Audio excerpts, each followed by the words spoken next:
நம்ம Instagram channel open பண்ணியிருக்கிறோம். அந்த இன்ஸ்டாகிராம் சேனலை ஜாயின் பண்ணினா மறக்காம ஜாயின் பண்ணிக்கோங்க. அதனுடைய லிங்க் இந்த வீடியோ கீழே இருக்கு. யூடியூப்ல சாதிக்கணும்னு நினைக்கக்கூடிய தமிழ் பேசும் அனைத்து நல்ல உள்ளங்களுக்கும் என் அன்பார்ந்த வணக்கம். அதாவது இந்த பதிவுல நீங்க தம்ப்நெயில்ல பார்த்துட்டு இருக்கிறது உண்மைதான். ஒரே மாசத்துல நான் எப்படி $100 எடுக்கிறது அப்படின்றது அதை தான் இந்த வீடியோல பார்க்க போறோம்.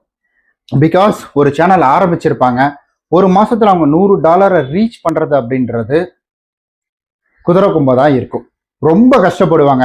ஒரு மாசத்துல $100 எடுக்கிறதுக்கான ரொம்ப போராடுவாங்க அவங்க. ஸோ அந்த போராட்டம் அப்படின்றது நான் முத சேனல் ஆரம்பிச்சக்குள்ள நான் ஆல்ரெடி அந்த வருமானத்தோட டீட்டெயிலாம் போட்டிருக்கேன். நான் சேனல் ஆரம்பிச்ச போது ஸோ 3000 2000 அப்படின்ற கான்செப்ட்ல தான் இருந்துகிட்டு இருந்துச்சு. அடுத்த மாசம் அதாவது 3000 டைரக்ட் வந்து ஒரு தடவை 13,000 அப்படின்ற கான்செப்ட்ல எனக்கு வருமானம் வந்துச்சு. அப்புறம் ஒரு 8,000 வந்துச்சு, அப்புறம் ஒரு 7,000 வந்துச்சு. அதுக்கப்புறம் எங்க வீட்டுக்காரம்மா என்கிட்ட சொன்னாங்க, அதாவது நீங்க ஏன் இப்படி இருக்கீங்க, ஸோ இதை அப்படியே விட்டுறாதீங்க, ஏன்னா இதுல ஒரு வருமானம் வருது அப்படின்றது நமக்கு தெரிஞ்சிருச்சு, அடுத்த கட்டத்துக்கு இதை மூவ் பண்ணுங்க அப்படின்னு சொல்ல. ஸோ அந்த இடத்துல நான் என்ன பண்ணேன், அடுத்த கட்டத்துக்கு என்னென்ன பண்ணணும், ஸோ அதை தான் நான் உங்கள்கிட்ட சொல்ல போறேன். அதுக்கு அடுத்ததுல இருந்து எனக்கு 15,000 வந்துச்சு, 18,000 வந்துச்சு, 20,000 வந்துச்சு, ஒரே மாசம் 25,000 அப்படின்றது வந்துச்சு.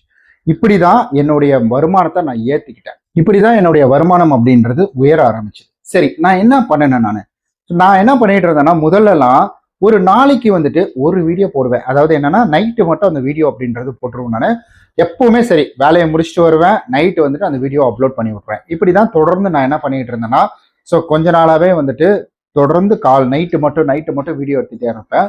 அடுத்தது இவங்க சொன்னதுக்கு அப்புறம் என்னாச்சுன்னா, இல்ல நீங்க ஒரு 2-3 வீடியோ இன்க்ரீஸ் பண்ணி பாருங்க, மாற்றம் ஏதாவது தெரியுதான்னு சொன்னாங்க. அப்ப நான் என்ன செய்ய ஆரம்பிச்சேன்னா, 4 மணிக்கு 3 மணிக்கு 3 மணிக்கெல்லாம் எழுந்திருவேன். நான் 3 மணிக்கு காலையில எந்திரிச்சுட்டு நான் என்ன செய்வேன்னா, என்ன வீடியோ போட போறேனோ அந்த வீடியோக்கான கண்டென்ட்டை முதல்ல யோசிச்சுடுவேன். அதாவது என்ன வீடியோ இப்போ போடலாம் அப்படின்ற ஒரு கண்டென்ட்டை யோசிச்சுடுவேன். யோசிச்ச பிறகு என்ன செய்வேன்னா, என்னால நைட்டு வீடியோ எடுக்க முடியாது, ஃபேஸ் காட்டி வீடியோ எடுக்க முடியாது. அப்போ நான் என்ன செய்வேன்னா, என்னுடைய லேப்டாப் இருந்துச்சு, அதுல ஸ்கிரீன் ரெக்கார்ட் அப்படின்றது பண்ண ஆரம்பிச்சேன். ஸோ அப்போதான் இந்த கமாண்ட் ரிப்ளை அப்படின்றது, நான் 3 மணிக்கு உட்காந்தேன்னா, சாமியெல்லாம் கும்பிட்டுட்டு 3:30க்கெல்லாம் உட்காந்துருவேன். உட்காந்துனா 5 மணி வரைக்கும் கமாண்ட் ரிப்ளை போடுவேன். எனக்கு தெரிஞ்சு இது வரைக்கும் யாரும் அப்படி போட்டதில்லை. காலையில 8 மணிக்கு அந்த கமாண்ட் ரிப்ளை அப்படின்றது ஒவ்வொரு கமெண்டா படிச்சு அந்த படிச்சதுக்கான ரிப்ளை, அதுக்கப்புறம் அந்த கமெண்ட் பண்ணாங்க பார்த்தீங்கன்னா, அவங்களுக்கு ஒரு காமனா ஒரு மெசேஜை டைப் பண்ணிட்டு அதை அவங்களுக்கு ஃபார்வர்ட் பண்ணுவேன் நான். அதாவது ஒவ்வொரு கமெண்ட்டுக்கும் ஹார்டின் கொடுத்துட்டு இந்த இடத்துல அந்த டெக்ஸ்ட் பேஸ்ட் பண்ணிடுவேன் நான். இப்படி 100 கமெண்ட் போறோம், அந்த 100 பேருக்கு நான் அதை பண்ணிடுவேன். அப்பதான் அவங்களுக்கு போகும். ஸோ அவங்க கேட்ட கேள்விக்கு பதில் சொல்லணும் இல்லைங்களா, அப்போ அவங்களுக்கு பதில் போயிடும். அதை பார்த்துட்டு அவங்க இந்த வீடியோ பார்க்க வருவாங்க. ஸோ இப்படி ஒரு தடவை பண்ண ஆரம்பிச்சேன். அதுக்கு அடுத்தது என்ன சொன்னாங்கன்னா, சார் நீங்க ரொம்ப டியூரேஷன் 1 மணி நேரம்லாம் போடுறீங்க சார், அவ்வளோ தூரம் உட்காந்து எங்களால் எங்க கமெண்ட் எப்போ வருதுன்னு பார்க்க முடியல சார், அதனால நீங்க என்ன பண்றீங்கன்னா ஒரு அரை மணி நேரம் இல்லை ஒரு 20 நிமிஷம் இந்த மாதிரி போடுங்க சார் அப்படின்ற மாதிரி சொன்னாங்க. அப்புறம் நான் இன்னொன்று யோசிச்சேன், சரி ஏன் அவ்வளோ லென்த்தாக அதை இழுத்துட்டு போயிட்டு நம்ம என்ன பண்ணலாம்னா ஸோ ஒரு 8 நிமிஷம் 10 நிமிஷம் வீடியோ ஒன்று மேக் பண்ணுவோம். அதை ஒரு 8 மணிக்கு ஒன்று, 11 மணிக்கு ஒன்று, 1 மணிக்கு ஒன்று, 3 மணிக்கு ஒன்று, 6 மணிக்கு ஒன்றுன்னு போஸ்ட் பண்ணுவோம் அப்படின்னு யோசிச்சேன். ஸோ இந்த இடத்துல நீங்க ஒரு விஷயத்த புரிஞ்சுக்கணும். யூடியூப்பை பொறுத்த வரைக்கும் நீங்க இத்தனை வீடியோ தான் போடணும் அப்படின்ற ரெஸ்ட்ரிக்ஷன் கிடையாது. ஸோ யூடியூப் என்ன நீ ஒரு நாளைக்கு என்ன 5 வீடியோ போட்டுனுங்கிற, நான் அவ்வளோ திமிராயிடுச்சா உனக்கு வீடியோ போடக்கூடாது அந்த மாதிரிலாம் யூடியூப் சொல்லாது. ஆமா அந்தாண்டா வீடியோலாம் 5 வீடியோலாம் போடக்கூடாது அப்படின்லாம் சொல்லாது. யூடியூப் பொறுத்த வரைக்கும் இவங்க வீடியோ போடுறாங்க, அந்த வீடியோ ரீச் ஆகுதுன்னா அப்போ அது என்ன பண்ணும், அதுக்கான அதாவது அதாவது பணத்தை கொடுக்கும். அதுக்கான உழைப்புக்கேற்ற ஊதியம்னு சொல்றாங்க பார்த்தீங்களா, அந்த ஊதியத்தை அது கொடுக்கும். அப்படி இல்லை வியூஸ் போகலா, சரி வியூஸ் போல போ அப்படின்ற மாதிரி தட்டி விட்டுரும். ஸோ இதுதான் யூடியூப் பண்ணிக்கிட்டு இருக்குது. முதல்ல இருந்து இப்போ வரைக்கும் இதுதான் யூடியூப் பண்ணிட்டு இருக்கு. அதனால நான் இப்படிதான் யோசிச்சு முதல்ல ஒரு வீடியோ அப்படின்றது போட ஆரம்பிச்சேன். 3 வீடியோ அப்படின்றது கிரியேட் பண்ணி அதுக்கப்புறம் 3 4 4 5 6 வீடியோ அப்படின்றது வச்சு நான் தொடர்ந்து இந்த மாதிரி ஒரு நாள் 2 நாள் இல்ல, கிட்டத்தட்ட 1.5 வருஷமா ஒரு நாளைக்கு 6 வீடியோ அப்படின்றது எடுத்தேன். ஆஃபீஸ் வேலையும் பார்ப்பேன், எங்கேயும் பார்ப்பேன், ஆஃபீஸ் வேலைக்கு போவேன், அப்புறம் ஃபேமிலியும் கவனிச்சுக்கணும், வெளியிலயும் போவோம், இது எல்லாமே பண்ணேன். ஒரு நாளைக்கு 6 வீடியோ அப்படின்றது போடுவேன். இப்போ இந்த இடத்துல நீங்க நல்லா ஒரு விஷயத்த புரிஞ்சுக்கோங்க. உங்களுக்கு நீங்க நினைக்கலாம், இன்னும் 6 வீடியோ போட்டா எல்லா வீடியோ எப்படி போகும் அப்படின்ற மாதிரி. நான் முதல்ல சொல்றது என்னன்னா, மக்களுக்கு பயனுள்ளதா இருக்கணும். நீங்க போடுற கண்டென்ட் மக்களுக்கு யூஸ்ஃபுல்லா இருக்கணும், அப்பதான் அவங்க பார்ப்பாங்க. இப்போ மக்கள் தேடுற ரிலேட்டட்ல நான் ஒரு வீடியோ போறேன்னா பார்ப்பாங்க. இப்போ நான் இன்னைக்கு காலையில ஒரு வீடியோ போட்டேன், ஸோ இப்போ ஒரு வீடியோ 3 4 மணிக்கு ஒரு வீடியோ வந்துச்சு. ஸோ எப்படி இது அப்பயும் மக்கள் பாக்குறாங்க, ஏன்னா மக்களுக்கு இது தேவை. அப்படின்றதுனால எனக்கு வந்து ஸ்கிரிப்ட் கண்டென்ட்டுக்குலாம் பஞ்சமே கிடையாது. அதனால இந்த வீடியோ அப்படின்றது வியூஸ் போகுது. இப்போ நான் என்ன பண்றேன், காலையில ஒரு சிஸ்டர் சொன்னாங்க, தப்பா நினைச்சுக்காதீங்க. காலையில ஒரு கோலம் போடுற வீடியோ போடுறேன், மதியம் ஒரு கோலம் போடுற வீடியோ போடுறேன், நைட்டு ஒரு கோலம் போடுற வீடியோ போடுறேன். நான் எல்லாமே சேம் பேட்டர்ன் தான். எல்லாமே என்னன்னா வெறும் கோலமா வச்சுட்டு ஒரே கோலம் 8 புள்ளி கோலம் போடுறேன், அப்புறம் 6 புள்ளி கோலம் போடுறேன், அப்புறம் 12 புள்ளி கோலம் போடுறேன். இவ்வளவுதான். இந்த 3 டிஃப்ரெண்ட் அப்படின்றது மக்களுக்கு பிடிக்காது. ஸோ இந்த மாதிரி பண்ணும்பொழுது அவங்க என்ன பண்ணுவாங்க, இப்போ கோலம் போடுறது ஒரு தடவை ஏதோ பார்க்கலாம் அப்படின்னு. அப்போ இதுல வெரைட்டி காமிக்கணும். அப்போ நான் என்ன செய்யணும், கலர் டிசைன்ல கோலம், அதை நான் தம்ப்ளைன்ல வைப்பேன். இந்த டிசைன் எப்படி போடுறதுன்னு உங்களுக்கு தெரியுமா அப்படின்ற ஒரு வேர்டு அதில் போட்டுருவோம் நான். அப்போ கலர் டிசைன்ல நான் கோலம் போடும்போது இந்த ஃபெஸ்டிவல் டைம் வரும்போது நல்ல ரீச் அப்படின்றது கிடைக்கும். அப்போ இதுலயே நான் இன்னும் கிரியேட்டிவா என்ன யோசிக்கலாம், அடுக்குமாடி குடியிருப்புல இருக்கிறவங்க எப்படி கோலம் போடுறது, அவங்களால வந்துட்டு நம்ம சாக் பீஸ்ல வந்து இதுல வந்து கோலம் போட முடியாது, கோலம் மாவுல போட முடியாது, அரிசி மாவுலையும் போட முடியாது. அப்போ அவங்க என்ன பண்ணலாம், பென்சில்ல வந்துட்டு போடலாம், சாக் பீஸ்ல போடலாம், இல்ல ஸ்டிக்கர் வாங்கி ஓட்டலாம். அந்த மாதிரி ஒரு விஷயங்கள் அப்படின்றது பண்ணணும், வெரைட்டிஸ் காமிக்கணும். அப்போ நான் இந்த மாதிரி வெரைட்டிஸ் காமிக்கும் பொழுது இல்ல ஐடியா கொடுக்கும் பொழுது மக்களுக்கு அது தேவைன்னா அவங்க எடுத்துப்பாங்க. இதுதான் அந்த சிஸ்டருக்கும் ஒரு ஐடியா கொடுத்துட்டு நான் ஒரே பேட்டர்ன்ல நம்ம டெய்லியும் கோலம் போடுறதுன்னு போட்டுக்கிட்டு தான் மக்கள் பார்க்க மாட்டாங்க. அதுல வெரைட்டி காமிக்கணும். இப்போ நான் டெய்லியும் யூடியூப்ல பணம் சம்பாதிக்கிறத மட்டுமே போட்டுட்டு மக்களுக்கு போர் அடிச்சிடும். ஏன்னா நான் முதல்ல யாரதை நம்ம திருப்திப்படுத்தணும், என்ன நம்பி சப்ஸ்கிரைப் பண்ணியிருக்காங்களே அவங்கள திருப்திப்படுத்தணும்.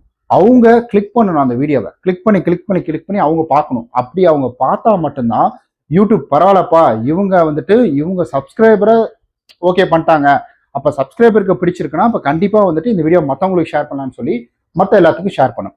இன்னொரு விஷயம் தெரிஞ்சுக்கோங்க, உங்கள்கிட்ட ஒரு 10,000 சப்ஸ்கிரைபர் இருக்கிறாங்கன்னா எடுத்த உடனே நீங்கள் போட்ட வீடியோவை 10,000 பேருக்கும் கொண்டு போய் யூடியூப் காமிச்சிடாது. அதனுடைய வேலை என்னன்னா முதல்ல ஒரு 100 பேர் காமிக்கும். அந்த 100 பேர் காமிச்சு அந்த 100 பேர் என்ன ரியாக்ட் பண்றாங்களோ அதை பொறுத்து தான் அடுத்த கட்டம் அப்படின்றது போகும். அதனாலதான் சப்ஸ்கிரைபர்களும் இங்க மெசேஜ் பண்றவங்களோட கேட்கிற கேள்விகளுக்கு பதில் சொல்லி வீடியோ போடுறதுனாலதான் எனக்கு அப்போ வந்துட்டு ரீச் அப்படின்றது கிடைச்சது.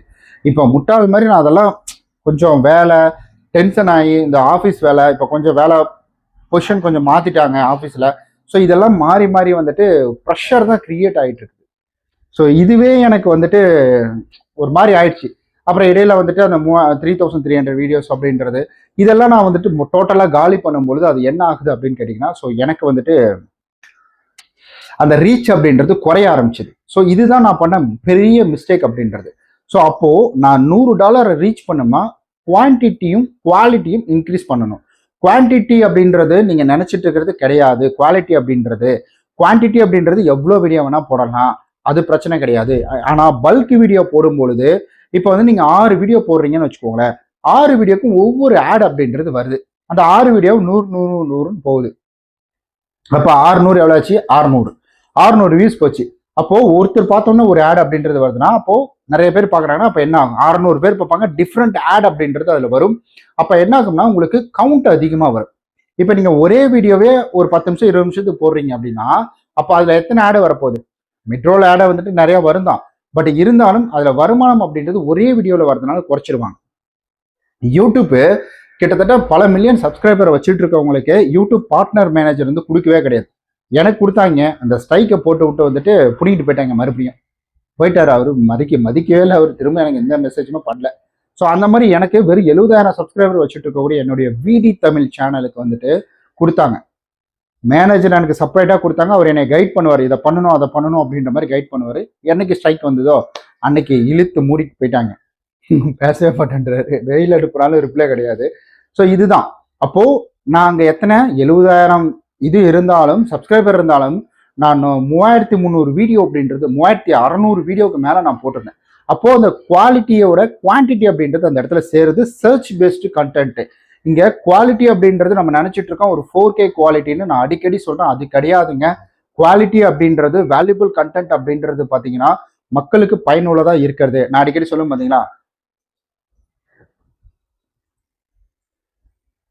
இப்படியே நின்றுட்டு இருக்கிறது, ஓகே இப்படியே பார்த்துக்கிட்டு இருக்கிறது, இதெல்லாம் வந்துட்டு லோ குவாலிட்டி கண்டென்ட். இதையே வந்து 8 நிமிஷத்துக்கு நான் சும்மாவே இருப்பேன், என்னை பார்த்துக்கிட்டே இருப்பீங்க அப்படின்னா அது வேஸ்ட். ஏன் இதை பண்றாங்கன்னு உங்களுக்கு தெரியுமா? ஏன் இந்த லோ வேல்யூ கண்டென்ட்டை வந்துட்டு தூக்குறாங்கன்றது தெரியுமா? இதை நான் தெளிவா ஒரு வீடியோ அப்படின்றது நாளைக்கு நான் கொடுக்குறேன், மறக்காம அந்த வீடியோ போய் பாருங்க. இப்படி நீங்க பண்ணும்பொழுது நிறைய வீடியோஸ் நீங்க போடும் பொழுது, குவாலிட்டியான வீடியோஸ் நீங்க கொண்டு வந்து இறக்கும் பொழுது உங்களுக்கு நிறைய ஆட் அப்படின்றது டிஃப்ரெண்ட் கேட்டகரியில் ஆடு வந்துகிட்டே இருக்கும். அந்த ஆடுக்கு உங்களுக்கு வருமானம் அப்படின்றது வரும். இப்படி பண்ணும்பொழுது உங்களுக்கு சீக்கிரமா ரீச் அப்படின்றது கிடைக்கும். சீக்கிரமா உங்களுக்கு வருமானம் அப்படின்றது பெருகும். இது நான் ஃபாலோ பண்ணது எல்லாருக்குமே ஒர்க் அவுட் ஆகும் அப்படின்னு நான் சொல்லல. பட் ஆனால் இந்த மெத்தட் அப்படின்றது கண்டிப்பா ஒர்க் அவுட் ஆகிறதுக்கான வாய்ப்புகள் அதிகமாக இருக்கு. பட் என்னுடைய கேட்டகரி அப்படின்றது ஃபினான்ஷியல் கேட்டகரி. அதுல சீக்கிரமா எனக்கு இந்த ரீச் அப்படின்றது கிடைச்சிருச்சு. ஸோ நீங்க போடுற கண்டென்ட்டை பொறுத்து கிடைக்கும். அந்த அளவுக்கு எனக்கு கிடைச்சது அடுத்த மாசமே எனக்கு மாறின அளவுக்கு மாறுமான்னு கேட்டீங்கன்னா அதுக்கு வாய்ப்புகள் கம்மி. இல்ல அதை விட பயங்கரமா கூட மாறலாம். அதுல எந்த மாற்று கருத்தும் கிடையாது. ஸோ ட்ரை பண்ணுங்க.